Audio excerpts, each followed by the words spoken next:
रीगा की seat Congress party के भीतर फंसी हुई है गठबंधन में। हो सकता है ये सीट आरजेडी खुद लड़े या किसी और सहयोगी दल को भी दी जा सकती है, वाम दल को या मुकेश सहनी की पार्टी को रीगा की सीट। लेकिन अभी क्या है कि सवर्णों के मत में बिखराव है, भूमिहार ब्राह्मण उनके साथ नहीं चल रहे हैं। और सबसे बड़ी बात है कि रघुनाथ झा का परिवार आरजेडी के साथ है, तो रघुनाथ झा के परिवार का चुनाव लड़ाना भी आरजेडी के लिए बहुत जरूरी है। तो मोतीलाल प्रसाद जो है मंत्री बन चुके हैं, लग रहा था कि टिकट पे संशय आएगा, बहुत दावेदार थे, काफी लोग भाजपा के भीतर से बहुत ऐसे गुट है जो उनके खिलाफ मोर्चा खोले हुए थे। तो बीजेपी में एक लंबी लाइन है वैश्य समाज का, डॉक्टर प्रदीप जायसवाल है, देवेंद्र शाह है, मोती प्रसाद के विकल्प के, लोजपा की भी लोजपा से शायद ब्राह्मण या भूमिहार होंगे, मिश्रा सरने में काफी सक्रिय हैं। कांग्रेस से अमित कुमार टुन्ना है, विधायक भी रहे, पिछले बार चुनाव हारे हैं, लेकिन इस कन्हैया कुमार के टीम के बताए जाते हैं अमित कुमार टुन्ना। एक बड़े मार्जिन से कांग्रेस यहाँ चुनाव हारी है, तो कांग्रेस के सीट पे संशय है। रीगा और क्या कहते हैं शिवहर, दोनों में किसी एक सीट से ब्राह्मण को लड़ा जाएगा, एक सीट से वैश्य को लड़ा जाएगा आरजेडी के भीतर, जो इंडिया गठबंधन की अभी स्ट्रेटजी चल रही है। नमस्कार, आप लाइव बिहार देख रहे हैं, मैं हूं राजमोहन तिवारी। देखिए, लगातार विधानसभा सीटों की जो चर्चा हम कर रहे हैं, उसमें आज हम जिस सीट की चर्चा करने जा रहे हैं वो सीतामढ़ी जिले के अंतर्गत आती है। नाम है रीगा विधानसभा।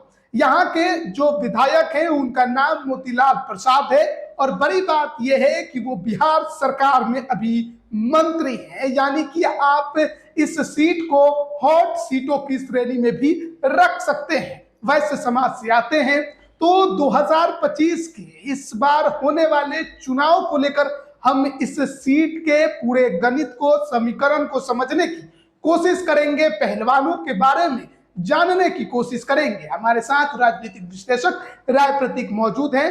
कैसे देखते हैं रीगा को? नमस्कार तिवारी जी। रीगा विधानसभा क्षेत्र जो है वो सीतामढ़ी जिले का हिस्सा है, और रीगा में कहा जाता है, मान्यता है, धार्मिक मान्यता है कि ऋग्वेद की रचना रीगा के क्षेत्र में हुई, और ऋग्वेद से ही रीगा नाम उस क्षेत्र का रखा गया। काफी समृद्ध इलाका है रीगा, बहुत बड़ी जमींदारी स्टेट रही है। और रीगा जो है, आपको क्या कहते हैं, रीगा में जब शुगर मिल, सबसे पुराना चीनी मिल 1932 के जमाने का चीनी मिल जो है, चीनी मिल रीगा के क्षेत्र का जो रीढ़ होता है, आर्थिक रीढ़ माना जाता था, बीच में बंद हो गया था।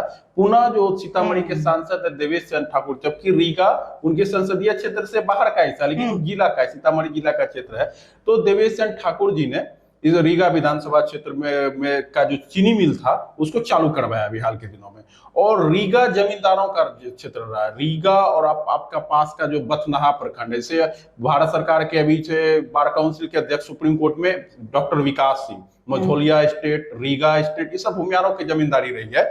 और रीगा विधानसभा क्षेत्र के जो भी विधायक हैं मोतीलाल प्रसाद, वो अभी बिहार सरकार के कला एवं संस्कृति मंत्री हैं।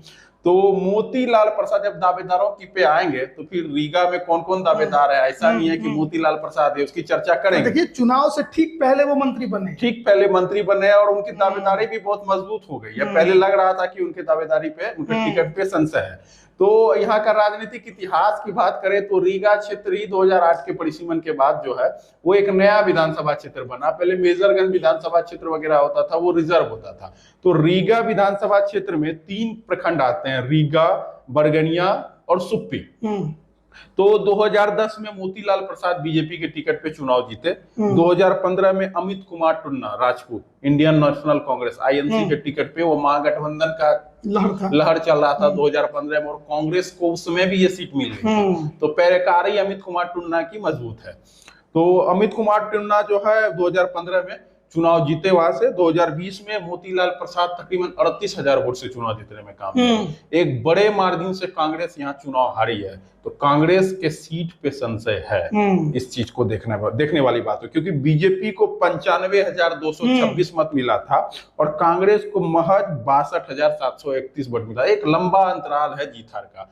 तो यहाँ के जातीय समीकरण की भी एक बार बात कर लें तो जातीय समीकरण में टोटल वोटर 3,37,000 है, जिसमें SC ST वोटर जो है 48,000 है, मुस्लिम वोटर 52,000 है, मुस्लिमों की संख्या है, यादव वोटर 33,000 है, भूमिहार 21,000 है, राजपूत 16,000 है, ब्राह्मण 15,000 है, 18,000 है। यहाँ तक कि ब्राह्मण समाज के व्यक्ति से अगर आप पूछिएगा तो वो इसकी संख्या जो है 22,000 25,000 तक बताते हैं।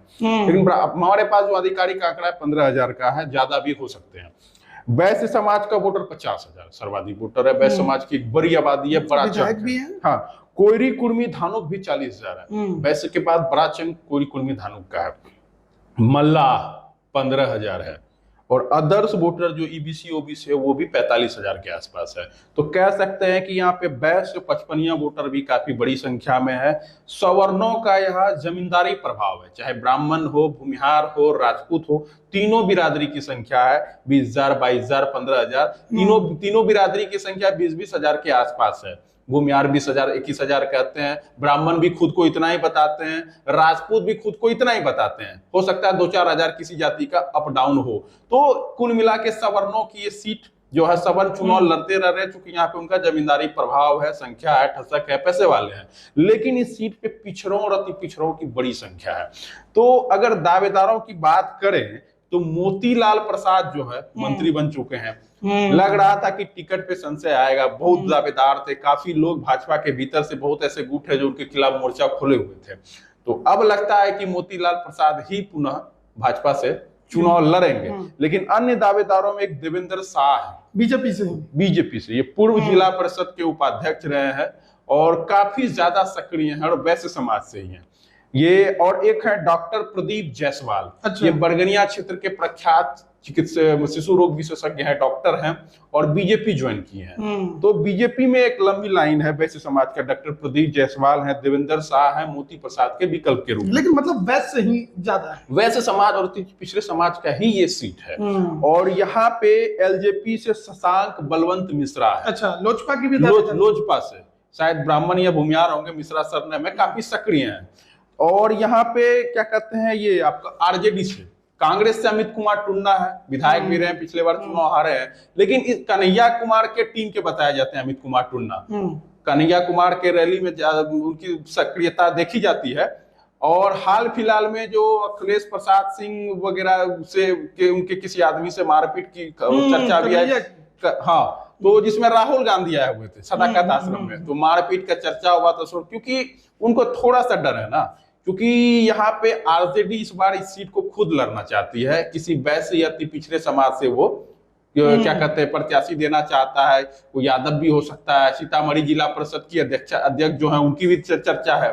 तो यहाँ पे कांग्रेस जो 35,000 40,000 वोट के अंतर से जो सीट कांग्रेस हारी हुई है, उस सीट कांग्रेस दोबारा मिलेगा, इस पे बहुत बड़ा संशय है। तो रीगा की सीट कांग्रेस पार्टी के भीतर फंसी हुई है गठबंधन में। हो सकता है ये सीट आरजेडी खुद लड़े या किसी और सहयोगी दल को भी दी जा सकती है, वाम दल को या मुकेश सहनी की पार्टी को रीगा की सीट चुनाव लड़ने हेतु तो दिया जा सकता है, क्योंकि पिछड़ी अति पिछड़ी जाति की संख्या यहाँ पे ज्यादा है। तो मोतीलाल प्रसाद के विकल्प के भी रूप में है और अमित कुमार टुन्ना के भी विकल्प के रूप में है। कांग्रेस पार्टी के भी भीतर में विकल्प है और ज्यादा विकल्प जो है आरजेडी के, क्योंकि ज्यादा संभावना है कि ये सीट इस बार कांग्रेस के खाते से बाहर जा सकती है। वैसे अमित कुमार टुन्ना प्रयासरत हैं, क्षेत्र में घूम भी रहे हैं। और सबसे बड़ी बात उनके हार का कारण यह है कि 2015 में या उससे पहले भी जो है सवर्ण मत जो है एकजुट होकर उनको पड़ता था। लेकिन अभी क्या है कि सवर्णों के मत में बिखराव है, भूमिहार ब्राह्मण उनके साथ नहीं चल रहे हैं। और सबसे बड़ी बात है कि रघुनाथ झा का परिवार आरजेडी के साथ है, तो रघुनाथ झा के परिवार का चुनाव लड़ाना भी आरजेडी के लिए बहुत जरूरी है। क्या शिवहर में एडजस्टमेंट हो पाएगा? कहा जा रहा है कि अगर रघुनाथ झा के परिवार का एडजस्टमेंट शिवहर में नहीं होता है, उनके बेटे या पोते का जो आरजेडी में नवनीत झा नाम है, तो उनका एडजस्टमेंट रीगा में होगा। ये चर्चा जोरों पे है। अगर शिवहर में नवनीत झा चुनाव नहीं लड़ते हैं, रघुनाथ झा के पोते को आरजेडी टिकट नहीं दे पाएगी, तो किसी ब्राह्मण को रीगा चुनाव लड़ाया जाएगा। रीगा और क्या कहते हैं शिवहर, दोनों में किसी एक सीट से ब्राह्मण को लड़ाया जाएगा, एक सीट से वैश्य को लड़ाया जाएगा। आरजेडी के भीतर जो इंडिया गठबंधन की अभी स्ट्रेटजी चल रही है, बेलसंड में कुछ भी हो सकता है, लेकिन रीगा और शिवहर में एक वैश्य और एक ब्राह्मण लड़ाने की चर्चा है। तो आरजेडी के भीतर वैश्य भी दावेदार हैं और ब्राह्मण भी है। कांग्रेस से राजपूत हैं, लोजपा से भूमिहार है और क्या कहते हैं बीजेपी से सिर्फ वैश्य है। तो सवर्णों की दावेदारी है, और ब्राह्मण समाज, खास करके ब्राह्मण समाज के कई पहलवान बीजेपी से भी दावेदारी कर रहे हैं, क्योंकि वैश्य समाज की सीट है, ब्राह्मण पहलवान है। और एक दावेदार है सुप्पी के जिला पार्षद है आदित्य मोहन, ये जनसुराज से चुनाव लड़ेंगे। ये जिला पार्षद है, सुप्पी प्रखंड जो है इसी का हिस्सा है, क्या कहते हैं, रीगा विधानसभा क्षेत्र का। सुप्पी क्षेत्र के जिला पार्षद हैं आदित्य मोहन है, प्रभाव वाले हैं, जाति से भूमिहार है, और ये जनसुराज में प्रशांत किशोर के काफी करीबी माने जाते हैं, और क्षेत्र में बतौर प्रत्याशी के रूप में काफी मेहनत भी कर रहे हैं। तो जनसुराज से आदित्य मोहन है और बीजेपी से मोतीलाल प्रसाद है। देखना है कि महागठबंधन में कांग्रेस से अमित कुमार टुन्ना या आरजेडी से कोई वैश्य या ब्राह्मण, ये देखने वाली बात होगी। और रीगा सीट का प्रत्याशी आरजेडी से कौन होगा, ये तय शिवहर के आरजेडी प्रत्याशी से तय होगा कि शिवहर में आरजेडी से कोई वैश्य लड़ा है या कोई ब्राह्मण लड़ा है। उसी प्रकार रीगा में प्लेसमेंट होगा। तो देखने वाली बात होगी, क्या वैश्य के सामने ब्राह्मण, क्या जैसे पुराना समीकरण आ रहा है वैश्य के सामने सवर्ण का, या वैश्य के सामने वैश्य, ये देखने वाली बात। बिल्कुल। तो देखिए, रीगा विधानसभा सीट को लेकर हम चर्चा कर रहे थे कि यहाँ पर जो 2025 का चुनाव है उसमें परिस्थितियां किस अनुकूल बन रही हैं। महागठबंधन में इस सीट को लेकर इस बार थोड़ा सा असमंजस है कि कांग्रेस लड़ेगी या आरजेडी, और कैंडिडेट किस समाज के तहत उतारा जाएगा, वैश्य या ब्राह्मण। मोतीलाल प्रसाद को लेकर एक चर्चा जरूर शुरू में चल रही थी, लेकिन अब माना जा रहा है क्योंकि मंत्री भी बिहार सरकार में बना दिए गए हैं, तो शायद उन्हें एक बार फिर बीजेपी रिपीट करते दिखाई दे। आप इस पर क्या राय रखते हैं, कमेंट करके जरूर बताएं। आप सभी का बहुत बहुत धन्यवाद।